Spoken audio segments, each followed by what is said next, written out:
এই ছোট্ট বালককে নিয়া সিরিয়ায় গমন করিও না, কারণ সিরিয়ার মধ্যে অনেক ইহুদিরা আছে। কিদা আছে? ইহুদিরা হইল মুসলমানের দুশ্মন, মুসলমানের শত্রু। যদি ইহুদি পণ্ডিতেরা নবী মুহাম্মদকে চিনিয়া ফেরে, আমি যেমনিভাবে ওনাকে চিনতে পারলাম কিতাবাদির সাহায্যে, যদি ইহুদি পণ্ডিতেরা নবী মুহাম্মদকে চিনিয়া ফেলে, তাহলে তারা নবী মুহাম্মদকে হত্যা করার জন্য আসবে, তাকে মারার জন্য আসবে, তাকে শেষ করে দেবে।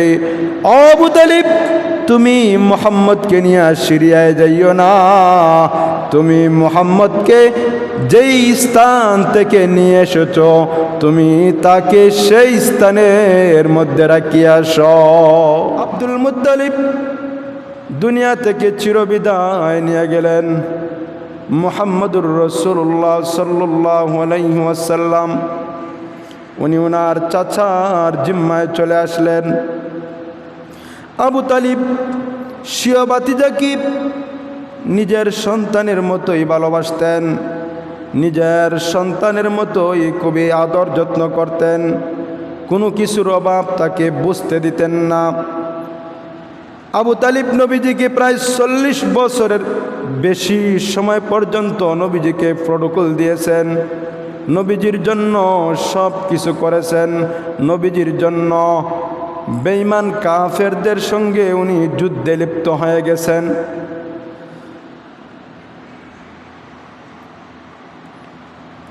একবার আব্দুল মুত্তালিব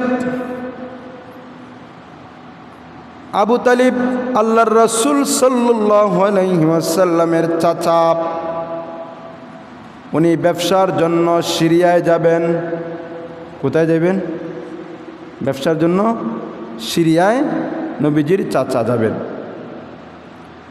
ব্যবসার মধ্যে যাওয়ার সময় উনি ওনার ভাতিজা মুহাম্মদুর রাসূলুল্লাহ সাল্লাল্লাহু আলাইহি ওয়াসাল্লামকেও সঙ্গে নিয়ে গেলেন, যে সন্তান যদি আমার কাছে থাকে আমি তাকে সঠিক যত্ন করতে পারবো, তার খেয়াল ফুসিস করতে পারবো।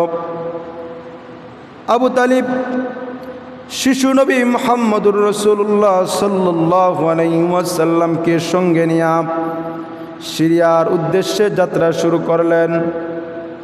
সিরিয়ার রাষ্ট্রের মধ্যে একটা শহর রয়েছে বসরা। নাম কি? বসরা। এই বসরাতে যাওয়ার পরে ব্যবসায়ী কাফেলা যারা আছে তারা একটা তাঁবু স্থাপন করলো রেস্ট নেওয়ার জন্য। তারা তাঁবু স্থাপন করলো রেস্ট নেওয়ার জন্য। ওই স্থানের মধ্যে তারা রেস্ট নিতে আরম্ভ করলো। এই বসরার মধ্যে একজন ফাদ্রি থাকতেন, যেই ফাদ্রির নাম হলো বুহায়রা। ফাদ্রির নাম কি? উনি তাওরাত কিতাবের একজন পণ্ডিত ছিলেন, একজন জ্ঞানী ছিলেন। ইতিপূর্বে উনি কোনো সময় উনি ওনার গির্জা থেকে বাইর হইতেন না। উনি আল্লাহর রাসূলের এই কাফেলাটা আসার সঙ্গে সঙ্গে উনি গির্জা থেকে বাহির হয়ে এই পুরো কাফেলার মধ্যে যারা আসছেন সবাইকে দাওয়াত করছেন খাওয়ানোর জন্য। বলেন সুবহানাল্লাহ।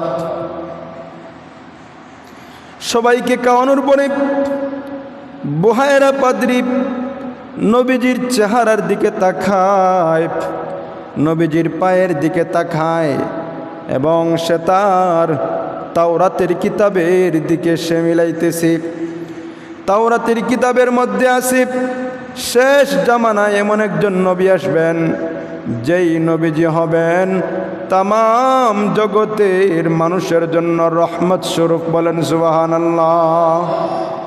আল্লাহ তাআলা বলেন ওয়ামা আরসালনাকা ইল্লা রাহমাতাল লিল আলামিন। বলেন আল্লাহু আকবার। বুহায়রা পাদ্রী 12-14 বছরের শিশু মুহাম্মদ সাল্লাল্লাহু আলাইহি ওয়াসাল্লামকে চিনার পরে সে বলতেছে তার জিম্মায় কে আছে? আবু তালিব বলতেছে আমি আছি, সে আমার বাতিজা হয়। তাহলে তুমি তাকে নিয়ে কোথায় যাইতেছ? বুহাইরা পাদ্রী প্রশ্ন করছে। আবু তালিব বলতেছে আমি আমার বাতিজা মুহাম্মদকে অনেক মহব্বত করি, অনেক ভালোবাসি, এই জন্য তাকে আমার সঙ্গে ব্যবসায় নেওয়ার জন্য আমার সঙ্গী করেছি। তাকে নিয়ে আমি সিরিয়ায় ব্যবসা করার জন্য যাব। বলেন সুবহানাল্লাহ। বুহাইরা পাদ্রী আবু তালিবের হাতের মধ্যে দরিয়া বলল, ও আমার কুরাইশের মুরব্বী, কুরাইশের সর্দার আবু তালিব, তুমি এই ছোট্ট মুহাম্মদকে এখনো চিনো নাই। এই মুহাম্মদ এমন একজন পয়গম্বর, এই মুহাম্মদ এমন একজন মানুষ যার উসিলায় লক্ষ লক্ষ কোটি কোটি মানুষকে আল্লাহ তাআলা রহমতের ছায়ায় আশ্রয় দিয়া দিবে।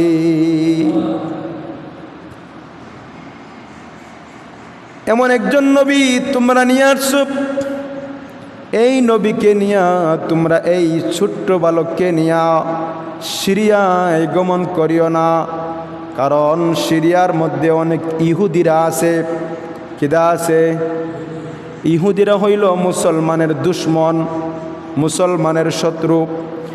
যদি ইহুদি পণ্ডিতেরা নবী মুহাম্মদকে চিনিয়া ফেরে, আমি যেমনিভাবে ওনাকে চিনতে পারলাম কিতাবাদির সাহায্যে, যদি ইহুদি পণ্ডিতেরা নবী মুহাম্মদকে চিনিয়া ফেলে, তাহলে তারা নবী মুহাম্মদকে হত্যা করার জন্য আসবে, তাকে মারার জন্য আসবে, তাকে শেষ করে দেবে।